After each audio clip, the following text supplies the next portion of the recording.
by for Wyoming Hookin Huntin Outdoors with your host, Drew Kirby. Hey, this is Luke Combs. I am Morgan Wallen. I'm Riley Green. I'm Travis Denning. Hey, I'm Aaron Lewis. Hey, it's Luke Bryan. I'm Tim McGraw. What's up? This is Ian Munsick. Wyoming Hookin Huntin Outdoors.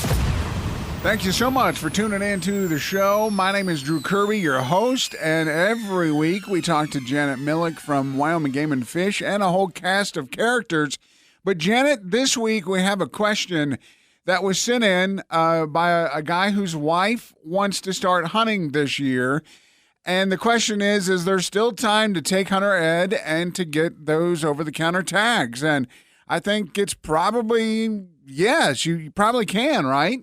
Right now is an absolutely fantastic time to take hunter education courses. There are lots being offered. They're being offered at different times throughout the summer. And so it is a great opportunity to get your child or yourself, if you need it, qualified for that hunter ed class so that you don't miss your hunt. Now, we've got a lot of opportunities for education. You know, we've talked about boater education, and all this can be found at wgfd.wyo.gov. But when we're into the hunting and preparing for hunting, teaching the kids, and we've talked about the apprentice programs where, you know, you don't have to have that hunter education. If you want to go hunting, you just have to go with someone that does. You know, when you get into the bones of it all, where it really is down deep, it's good to just knock those education programs out and kind of, you know, just cross them off your list. Well, you know, those education programs, a lot of what you're talking about, the hunter safety, hunter education in particular, really is a good avenue to really, you know, kind of answer some of those questions that maybe you don't know. So, for example, you know, as a parent or as a hunting mentor, you know, you clearly recognize that the person that you're with, whether it's your child or, you know, somebody else, you are teaching them, you know, by your actions, by your experience with them while you are out, from the time that they're little until the time that they are of age to hunt as well. And so those interactions are always very critical and great opportunities to kind of be educating, you know, here's how, you know, I like to sit when I'm antelope hunting, or here's how I fire, you know, my steadiest shot while I'm elk hunting, something along those lines that really kind of help your kids understand there are different ways to do things and your way may not be the best for them. And so coming to these hunter education classes can maybe offer them a little bit more of that information that they might be looking for to just build on the perfect background that you've given them as a mentor. You know, we've talked a lot over the last couple of months, and Brian, when you're in a situation like preparing for hunting, you always want to make sure that you're prepared for everything, and you don't just shoot, you know, sitting in a chair or using a stand or a rest when you're out in the field. So having some situational type of situations is always a good idea. Yeah, most certainly. You know, field experience is the easy way to do that, but also preparing for that field experience you can do at your local shooting range, which actually gives you benches to actually have there to start out. And then if you have a bipod or a tripod that you want to try, that's the best place to do it. You know what? Laying down, doing all that kind of stuff, you can certainly do that in the field. But if you actually go to a location like a shooting range where you have targets and things like that, you can actually, you know, get ready for those type of things. And then all those other things that you throw into it too, Drew, in a hunting season is, you know, the weather, you know, make sure you don't sit in prickly pear, you know, all that kind of stuff. And, you know, so you have to have those different shooting positions just for that reason type of thing. So. And, you know, one thing I think that people, parents, I know that I kind of did, I don't know what you want to say. Maybe I under assumed the amount of emotion that would be involved in my children's first hunts.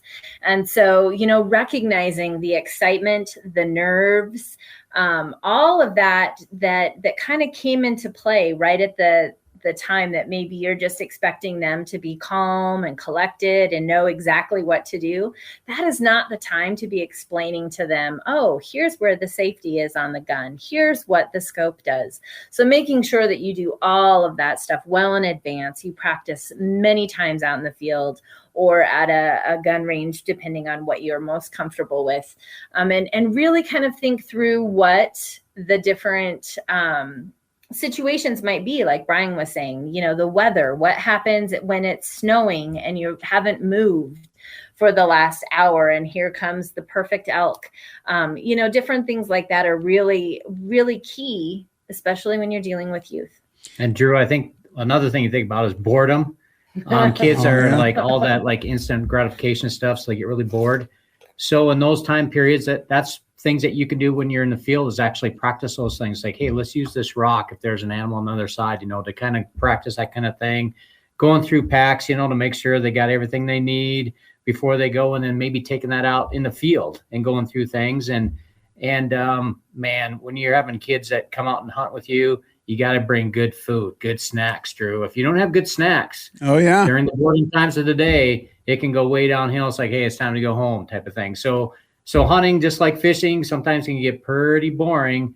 And if you can just think of things to do while they're in the field to make it more interesting for them, because, once they pull the trigger and the harvest's over, then the work starts and then it's done. So there's a lot more to hunting than just the all that super exciting stuff and emotional stuff after the harvest. But boy, hunting has a lot more to do with everything else than that. That's for sure.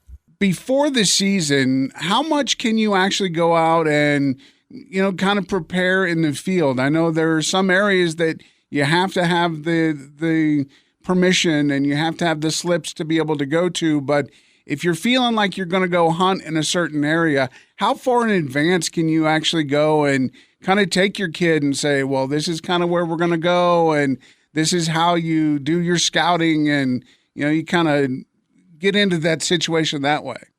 I think it's a great idea. I mean, there's so much, we're kind of blessed here in Wyoming and a lot of central and western Wyoming and parts of eastern Wyoming too, of public land that's available year round, and do some scouting. I think that's perfect. Now for your access areas, most of those, if not all those, don't open up until the season starts. And that's why we have that information online to make sure when that actual area opens. So, but otherwise, for a lot of the areas, there's public land to go walking around in, preparing yourself, so your hunting partners, your kids that are going with you, you can actually go out and do a little quote unquote practicing, spotting scopes and binoculars and looking at critters and all that kind of stuff. But there's no limit on when you can go out on public land as long as it's publicly accessible to go do scouting for the upcoming hunting season. So just really getting out and, kind of breaking the kids in, and even yourself, if you're new to hunting or new to the outdoors, it's always a good idea to research. Don't just, buy the license and then grab a gun and go. There's a lot of pre-work that goes into it. Yeah, take advantage of the nice days. I mean, early mornings, later in the day when things are a little bit cooler during the summer days, and go do on some hikes and stuff. I think it's a great opportunity to get some exercise, get ready for the hunting season, and then make sure you find out if you got the right equipment or need some other equipment that you might like to have during the hunting season. So I think it's a great idea to go out and scout those areas that you plan to hunt this coming fall. Well, make sure that if you are interested, of course, we talked last week that the leftover licenses are first come, first served now, and the general tags are available through the end of the season. So if hunting is something that you really want to get into, you still have time even before the season begins. Absolutely. I mean, there's plenty of time. And like say, if you missed all those other drawings and you still want to go out hunting and have no idea where to go, contact your local game warden biologist or come to our game and fish office, and we'd be glad to help you get to that point where you feel a little bit more comfortable about where to go, what licenses you need to buy. We can help you out when the season starts. If you're an archery hunter, we can actually get you involved in, getting the information that you need for that when those season starts and where's the best places to go. So we're here to help. We want you to be successful, so you can be a lifetime hunter and And I think that's one of those important things is preparation for the upcoming hunting season. Well, I know that if you go to wgfd.wyo.gov, you have plenty of resources. And as always, you can just call the Game and Fish Department, and they'll get you all hooked up with the information you need and point you in the right direction to get you in those classes. So, Janet, Brian, we appreciate it again, and we'll talk to you next week. Thanks, Drew. See you, Drew.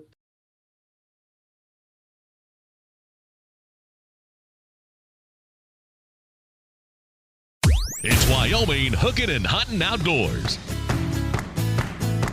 It's Drew and Brian from Rocky Mountain Discount Sports. And Brian, it is a beautiful time of year. Boy, we've actually had some good weather the last few days, able to get out and kind of explore a little bit because, not raining and not 900 degrees. But I think we're about to hit that 900 degrees again. Yeah, the weather has been nice if you like the hot weather, but, I certainly like spending some time up in the high country this time of year and where it's, 10, 15 degrees cooler. Yeah, and I know that you've been doing some riding. You got the side-by-side out. You went out and explored down in Saratoga. That's kind of an interesting area. Yeah, we spent the weekend down at the Saratoga Hot Springs and did a bunch of trail riding and just spent some time with friends and had a great time. Now, you bought this GPS system, which as soon as you bought it, I kind of looked it up and I'm like, oh, no, I got to get one of those now. And, we talk a lot about GPS systems here in the store where you got them and you can use them and it helps you if you get in the back country. Yeah, this particular unit I was kind of tipped off by a customer that was looking for one. So, if you're going to order one, you might as well order two. And, he uses it a lot for backcountry, just motorbiking. And so I thought, this would be a great time to test it out. It's the Garmin Tread, and mounted it into the side-by-side and shows all the backcountry trails and all kinds of stuff. And you can pair it to your phone, and it's got way more features than I could even discuss, but it's pretty cool. So this time of year is a great time to get out because it's hot, so you may not want to go out and fish too much in the afternoon. So, evening time is great to go riding and all that. So making sure that you have all the stickers that you need and all the processes that you need done. Yeah, ORV tags, we're selling about 10 a day. So, there's a lot of people out there playing, but make sure that, especially going into hunting season, if you're using your side-by-side or your ATV for that backcountry, pack out or whatever, make sure you've got all the appropriate tags. And we've got the ORV tags. We'll have snowmobile tags here probably in the next month. And then, of course, all the state park passes, county, that kind of stuff. Swinging here, we can help you get taken care of. So one thing we were talking about is, getting prepared for hunting season and even camping and hiking and trail riding. Having that emergency kit or maybe having a couple bags of food with you is a good idea. Yeah, it's always good, especially going into the winter months, to have a little bit of a survival, whether it's a shovel to help dig yourself out or jumper cables or whatever. But, to have a little jet boil with, some Mountain House or Peak Refuel, if you do get stuck and you heat up some water, throw it in a bag, and you got yourself a meal to get you through. And it really, it's almost like a smorgasbord out there. You look at, it's one full wall of options. Yeah, it's no longer just like one or two choices of it's not the chili mac and biscuits and gravy for breakfast. There's especially on the Peak Refuel, there's some specialty ones that are they come out seasonally. So there's an elk or a bison stew this year, and a few other different ones. So they're definitely worth testing out. We've had a couple of samples here at the store, and they're really pretty good. You have to buy them to sample them. You can't just open them up the store. Yeah, don't be starting the stove in the back corner there. So you start thinking about other things that you would have in that survival bag or your backpack when you're heading out for a hiking trip or a hunt. You look at sleeping bags and all the things that you need, and you guys have them here. Yeah, this time of year we're selling a lot of cots, a lot of foam pads, air pads, air mattresses. But then, the guys are really, I've seen a lot of backpacks going out the door lately. So Mystery Ranch and Stone Glacier, Badlands packs, whether you're going in just for a short day hike or whether you're packing in or you want something that can pack out, quarters of elk at a time, we've got them. And the Stone Glacier and the Mystery Ranch, man, some of those packs are super technical. I mean, they're really designed more lightweight and more functional, so that you can have a nice meat shelf on there, where you just go ahead and put your game right inside there, and makes life a lot easier for you.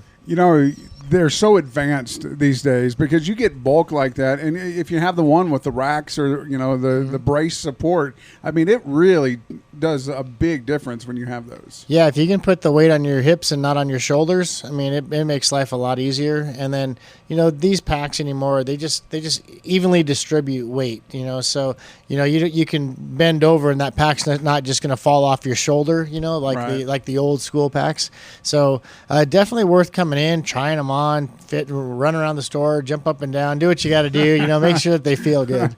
Another thing we need to focus on now is, I know I was just looking at my boots, and my boots are starting to wear through. It's starting to be where they're not as comfortable as they were last year when I got them. And right. I've probably, you think about all the walking you do through 1 year. Mm-hmm. Give us some ideas on, a boot. So if you're going out like we did last year, where we didn't have to go too far off the beaten path, right. but we were still, like rucking around there. Well, obviously, I don't think there's a one boot fits all needs. There's most of the time I'm looking for something that's going to give me good ankle support, because that seems like that's where most guys get into trouble. Mm-hmm. Few knee issues, right? But if you don't have good ankle support and you twist an ankle in the field, it's real tough. So early season, we see a lot of like a Danner that are more of like the nylon, maybe a little bit of leather, stitching on them. But they're more lightweight and functional for like not needing any insulation to them, so like maybe just be a very low, like a 400 gram insulation. But then as you move into the hardcore winter months, you might want an all leather boot, like an elk tracker or one of those types of boots where it's full leather construction, more waterproof, and then as you get into January, February, if you're the guy that's out there chasing coyotes and stuff, you're going to wear a nice pair of mucks or bog boots, just a big rubber boot, or a lot of times we wear those when we're out duck hunting as well. Right. So you kind of have to have multiple levels of boots and layers of boots, but to be able to try them on, fit them with the socks you're going to be wearing, make sure that they're going to be a good fit for you. And like we've talked in the past, there is a break-in period on these things. Mm-hmm. You can't just, tomorrow I'm going on a 15-mile hike and you're going to throw these boots on, and that's not the time to break them in. Yeah, that's going to be painful because you're going to have it all over your blisters and everything. But I know that some people will go online and they'll be like, okay, this is the kind of boot that I want. And they'll order them. They don't fit right. They don't work right. That's one of the advantages of having the store and having everything that that you need to make sure you have the right size and the right style. And we battle that a lot with consumers where, maybe they're just shopping from home because it's just convenient. But, mm-hmm. In the long run, a lot of times, they're coming back to us. Well, I bought these on Amazon. Can you just exchange them for me? Well, no, we really can't, but if you bought them here, we're going to do everything we can to, make sure we get you the right size and the right width. We're going to make sure that they're a good fit for you, and we'll be able to go a little bit further to help you out in that situation. So, we try to be very competitive with a lot of those online stores. However, when you're dealing with some guy that's selling stuff out of his garage and he's willing to sell it at cost, that's not why we're here. Yeah, so come on in and check them out at Rocky Mountain Discount Sports. And if you're an archery hunter, now's the time to get those bows sighted in and ready to roll. Yeah, we're less than 2 weeks from opener antelope, for archery, and just almost a month, before our elk seasons open up. So if you haven't got your new arrows, got a new rest, made sure your broadheads are good, all that type of stuff. If you're going to order a string, you need to do it like ASAP. Yeah. Crossbow strings, a lot of guys overlook that. They've been sitting in a closet, and this is the first year they drew tag in 3 years. So, don't expect that string's still going to be good. So get that opened up and get some new strings ordered. If you have a Raven, we carry most of those strings in stock, so we can get those swapped out for you. But yeah, plan ahead because season's going to be here sooner than we know it. Absolutely. Get in here, check them out, and don't wait until the day before season to shoot it because it's, again, it could be bounced around and everything. But get in here, check them out, Rocky Mountain Discount Sports. It's Wyoming Hookin and Huntin Outdoors. Drew and Brian back at Rocky Mountain Discount Sports. And, of course, if you've missed any of our episodes over the last few years, you can check them out in our radio station's app because, we want to make sure that you hear them all. And get over there and check that out. And also you can go to RockyMountainSports.com if you want to check and see what the store has. And you guys even have Facebook pages here. Yep, all the social media stuff, we use Facebook most of the time just to kind of show new products and that type of stuff. But, and the Rocky Mountain Sports website, that obviously has some of the inventory in our store, but it has a lot more of stuff that's available just through our different warehouses that we're paired up with. Get over there and check it out. Again, RockyMountainSports.com. Well, we're almost to the championship weekend for the Wyoming Walleye Stampede, and it's weird because it's been so fast. We did 3 like boom, boom, boom, and then there was a month in between, and it's already here. It's nuts. Yeah, the whole month of July, we all just kind of played around and did things with our families and fished and whatever else, but no tournament stuff. So it's kind of weird. But coming down to the wire here, this next weekend is the grand finale up at Pathfinder Reservoir. We've got our top 60 boats, qualifying boats from the top point standings of our first 3 events. And they had to fish all 3 in order to even qualify for this one. So we've got about $15,000 of added money that these guys are competing for. So a 60-team field is going to be competing like a 120-team payout. Wow, how crazy is that? Plus, we've got some great sponsors. We've got Vortex Optics, Burris. We've got Grizzly Coolers, Max Lures. We've got Do It Molds. Frank's Butcher Shop's got some gift cards in there. There's, just a ton of great product sponsors, and we're going to pay the top 10 cash, and then we're going to take all these other product sponsors, and we're going to pay down to 20 or 22 places probably. So it's going to be an interesting tournament, and I know that the Jay and the Walleye League has been out there rotating with Alcova every week, and this past week seemed to be pretty good for a lot of the anglers. Well, I don't know if it was pretty good, but there was a winner and there was a bunch of losers. Well, yeah, that's true. The big fish of the last week was only 19 and a half inches the last time they had it at Pathfinder. So we're not finding a lot of big fish. I'm not even sure of all the weeks that they've ran that league if they've had anything over 25. I know there's some being caught. I've talked to quite a few people in the store about that, but there's not a lot of them. And so people are really scratching their heads trying to figure out where these big fish are at. And we'll know, I guess, next Sunday what the guys find out. Yeah. So looking ahead to, the forecast for next week, we're going to be in the upper 70s. We're going to be like we're in the early June time frame, and maybe even some rain. So there's lots of things that could throw a wrench in the giddy up, and I think that adds a little excitement even more. Yeah, there's so many different factors to even consider. If it really is going to be 70 degrees, the water temperature is 70 degrees. Of course, out there you've always got the wind to compete with. Water conditions, water clarity, and they're going to be filling up reservoirs downstream of us. So there's a lot of water coming out of Pathfinder right now. And so right now I would guess that we're going to probably see like a 4 to 6 foot drop in that reservoir.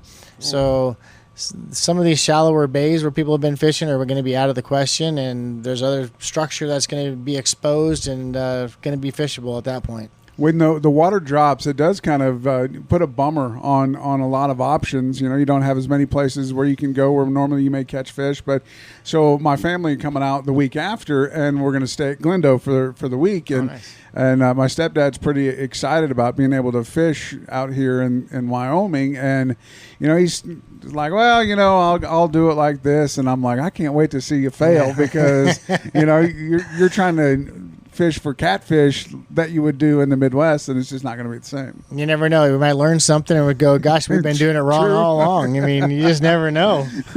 We were talking not long ago to some folks that are just in town and are heading out, and they were going out on the river to fish, and they said, well, the only thing we're taking is a can of corn. Okay. Which I've heard that in the past, that corn is the way to It used go, to be illegal. Now it's not, but I don't know that it's really effective either way. So, but to each their own. It's funny. We've talked about this a lot, where everybody has their own methods and their own ideals about, what works the best. And, it's hard to argue when you see something working the best. Right. But when you have this mentality where it's like, oh, this is the way we're going, and I'm not going to change it up at all. Yeah, I mean, we just kind of get set in our patterns, and to me, I really don't like dragging worm harnesses around. If I was fishing a tournament, I probably would do whatever I have to do to catch fish. But if I'm just out there fun fishing, I would rather put a jig in my hand and cover every inch of that lake that way than sitting back and just pulling worm harnesses. Yeah, we were talking about that the other day, where we're like, oh man, we get out there and when you're dragging the worm harnesses or your crankbaits or whatever, you're active, but there's just something about casting out and reeling back that it's something about feeling that tick in your hand where it's like oh there it is, and setting that hook and then getting that fight. Where a lot of times when you're pulling a worm harness or a crankbait, they're just there, and you're just dragging them in at that point. So some of the other places haven't really talked much about Seminole. I know last year one of the tournament stops was there, and there are a lot of people that are heading out of town because camping on Casper Mountain you can't do it this year. Sure. So they're going down and they're checking out places that like Seminole. And if someone was looking to go check out somewhere like that outside of where we normally go, what should they look for when they get out there? Because it's a little higher there than it is here, right? Elevation-wise, yeah, it is. But same thing. You're looking at water color, water clarity, water temperatures, and then you're looking for structure. And as you start, it's kind of hard to break down a lake, especially the size of Seminole or Pathfinder. But really, I mean, start off doing what you love doing. If you're a jig fisherman, go hit the rocks. Then if they're not on the rocks, go try the sand. And if they're not on the sand or you can't find them on the sand, then maybe you throw a worm harness out and you troll until you find them. It's really kind of the same program on most of our reservoirs, and it just have to kind of look and see. I always check the water conditions in terms of whether the water's rising or falling. Go to the Bureau of Rec website, and it'll tell you what the inflow and outflow is. If it's dropping, I tend to fish a little deeper, and if the water's rising, I tend to go a little shallower. And of course, if it's morning, the shallow bite tends to be a little better. But as the day goes on, those fish slide out just to get out of that sun and the heat. So really, it's the same game. You just have to play the position. Yeah, and you just kind of roll the dice. I mean, you just have to get out there and just go fish. I mean, it's obviously you can talk to a lot of people, and some guys are going to tell you what's really working, but a lot of times they're like, oh yeah, I caught him in the mouth, and like, well, especially Seminole. I mean, it's such a big body of water. It's got that main lake, and then you've got the Medicine Bow arm that feeds it, and you also have the Platte River that feeds it. So you could fish the whole main lake one day, and then one arm of the river the next day, and one arm of the river the next day. It's just crazy. You mentioned the water leaving, and Glendo has dropped below 50% at this point, with like 46%, maybe 47%. And right. Have we heard? Is that going to level off anytime soon, or? Boy, I don't know. They last week or so, maybe it was 2 weeks ago now. Guernsey, they had drained it completely down, and then they were just running the silt through there. So they were pushing water through us. I saw as high as like 4,800 feet per second through Glendo and straight through Guernsey, just trying to get that silt off the bottom. But right now the outflow at Glendo was almost 5,000, 40 some thousand. So once they get Guernsey filled up, I'm guessing they're going to put the plug in it and, either stabilize Glendo or bring it up a little bit further. But we're going to expect, here in the fall, that's going to get down to 20%, and that's just kind of what happens. Right. So if you're going to get out, make sure you're paying attention to everything, there. And we talked about that too. If you've never fished there before, make sure to be careful. Yeah. Our Wyoming reservoirs are not the type of reservoirs where you go 20 feet offshore and run the shorelines with your boat. Right. You stay main lake, and even that doesn't necessarily save you. There's a lot of long points that come out. Obviously Pathfinder's got that they got multiple big rocks out in the middle. So, when you see those rocks, especially, they're going to start becoming exposed now. Use your electronics, mark that waypoint as a hazard so that to stay away from it. Then when the water level's high next time, if it's 10 feet over the top of that hump, then maybe it's an area that you can go target for some fish. But definitely don't be running these shorelines. And when you do start going into a shoreline, use your electronics, use your bow mount, and be looking for those rocks. Eyes open and eyes on your electronics. You sure don't want to smack one of those puppies. No, there's been many a lower unit lost at Pathfinder. Yeah, no kidding. So get out, enjoy what we have here, and stop in here first at Rocky Mountain Discount Sports. It's Wyoming Hookin and Huntin Outdoors. Thanks again for tuning in, and as always, you can hit us up in the radio station's app. If you have any questions or you want to just hear the interviews that we've done over the years, you can get that on demand. Now, we continue the show today with Dan Picard, who Dan is with Eastman's, has been on many hunting videos over the year, and we'll get into all of the videos he's done, but he's going to be part of the film festival that will be with the Dallas Safari Club, Wyoming, on Thursday, the 8th of August at Frontier Brewing. And we'll give you more details about that as we go along. But, Dan, I know that in all the videos you do, there's a lot of planning without being able to really plan for a lot of things, right? There is. You just never know how a hunt is going to go down. You don't go into it with a script. Things just kind of fall in place, and not all films turn out the same or better than the last one. It's just the nature of it. So when you're going into a filming of a hunt, there is that aspect of, man, what if I get in there and I don't see the elk that I want? Or, you got to have everything kind of in line. It's got to work out for you. Is it tough sometimes? Very difficult in this modern age of hunting. There's a lot of hunters out there, a lot of pressure.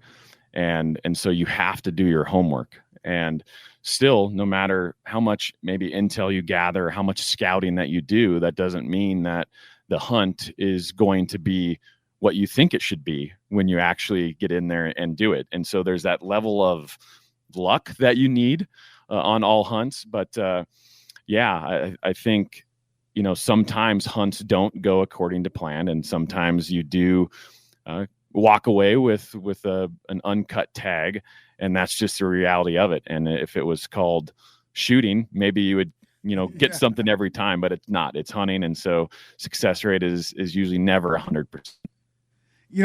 With Eastman's, they have a plethora of resources to help a hunter kind of get through here. And Beyond the Grid has really gone different places. You go back through, and there are seasons all the way, back to like 2017. So it's not like this is a rookie process going on here. There's a lot of resources that go into it. Yeah, most definitely. I've been working with Eastman's for 12 seasons now, and we started this digital series in 2017 and have hunted places from Tajikistan with Guy Eastman to Canada and Alaska and everywhere around the lower 48 and Hawaii. Just try to travel around and just experience everything that a hunter can possibly experience and bring it to the viewer. How many actual videos have you done in the 12 years that you've been doing it with Eastman? Yeah, so usually I'll be in 3 or so a year, depending on what tags I draw or the adventures that I go on. But 3 to 5 is pretty common, from bear hunts to deer hunts to sheep hunts, like aoudad hunts in Texas, from Hawaii, axis deer, and then, of course, the Western big game stuff, deer, elk, antelope. So probably 5 a year for 13 years. So we're pushing upwards of probably 60 about by now. It really has to be pretty interesting, especially when you have those options, where, and that's what people also don't understand, is you're not guaranteed a tag just because you're shooting a video. I mean, it's you have to put in for the draw, you have to wait, you have to kind of see what you're going for, and it's nice to be able to get that big draw once in a while. Yeah, it really is. And that's one thing that I definitely take pride in is doing hunts that anybody can do. These are not, something that I go out and pay for or the company pays for. I'm in the draws. I'm planning my own hunts. I hunt public land 97% of the time. A couple times I'll hunt private. But yeah, these are hunts that anybody can do. And my hope is that I can bring something to the viewer to maybe spark a fire in somebody and say, man, if you really put forth, this sort of effort, there still are great things to be discovered on every hunt out there. When you're out on a hunt, no matter if it's elk or if it's bear, I mean, there's always that sense of adventure involved, and you're going out in some of the thickest, deepest, rugged land that there is in the world. And a lot of that is right here in Wyoming, and being able to get out and explore those areas. How much in advance do you have to kind of scout around where you're going to go? Because it is such a far way back on a lot of these public hunts. Yeah. I do a variety of hunts. Sometimes I hunt close to the road from the truck hunts. And then other times I'm venturing 15 miles into the backcountry where you really don't know what you're going to get into back there. And so you still have to do your homework, and you still have to gather intel and knowledge. And whether that's from scouting, that can definitely play a role back there, but talking to other hunters and networking and friends and family.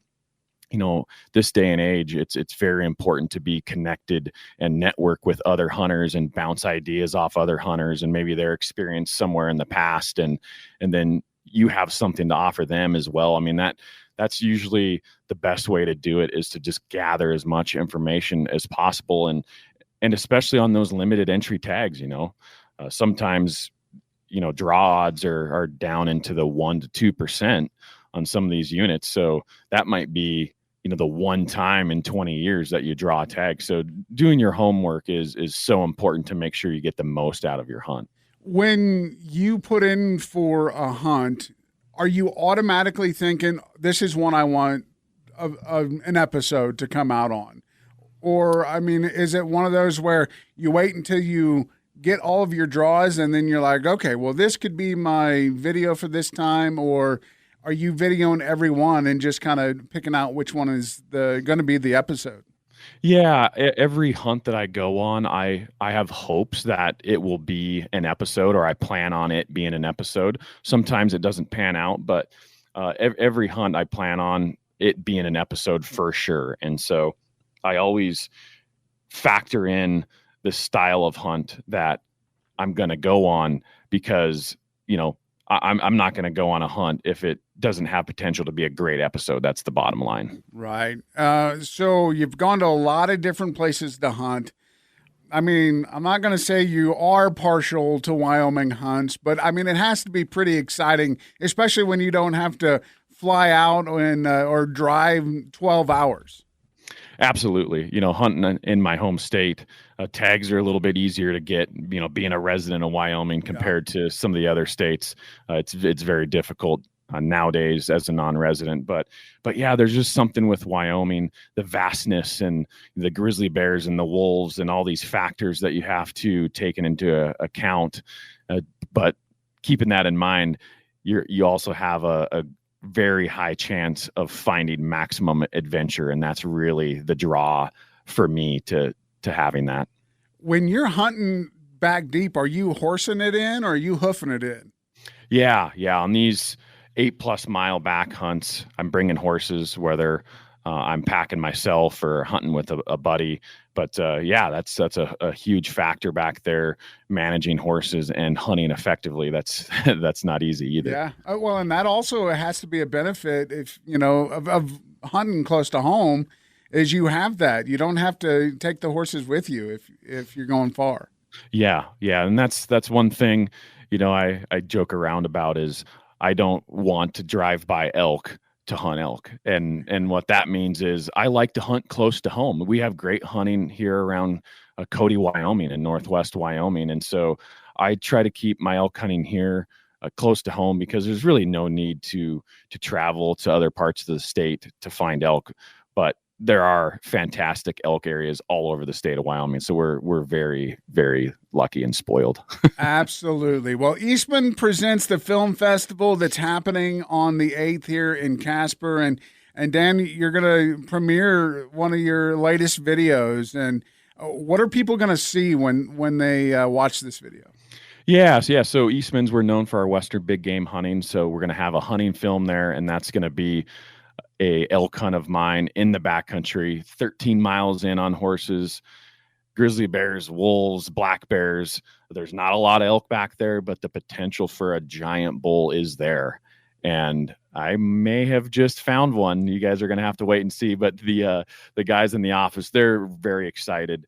They say it's the best episode I've produced, so I'm very excited about that. And then the second film we have is a conservation piece on the sage grouse in Wyoming and kind of the story of the sage grouse conservation, preservation, and what the actual scoopage is with the sage grouse in Wyoming. So kind of a nice little variety. It's going to be an awesome event. You can get your tickets at eastmans.com/events and sign up for all kinds of different prizes. There's kids areas presented by Rocky Mountain Discount Sports, and it's just going to be a great time. Frontier Brewing, as doors open at 6, films begin at 7. So it's going to be fun, Dan.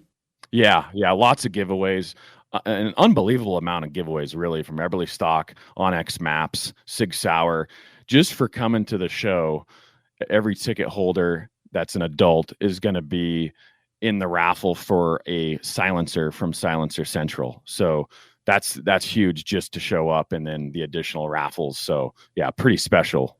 That's awesome. Well, Dan, where can people follow along on your adventures and find you? Yeah, of course. I'm doing a lot of different things with Eastman's, from YouTube to writing for the magazine. Subscribe to the magazine. Find us on YouTube, Eastman's Hunting on YouTube. That's where most of my videos are going to be. If you YouTube search Dan Picard elk hunting or Dan Picard hunting Eastman's, you're going to find all our videos on there.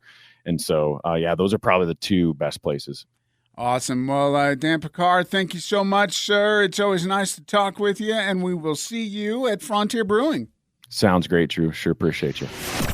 Wyoming Hookin and Huntin Outdoors with Drew Kirby. If you have a question, want to make a comment, or have an idea for a show topic, message us on the My Country mobile app.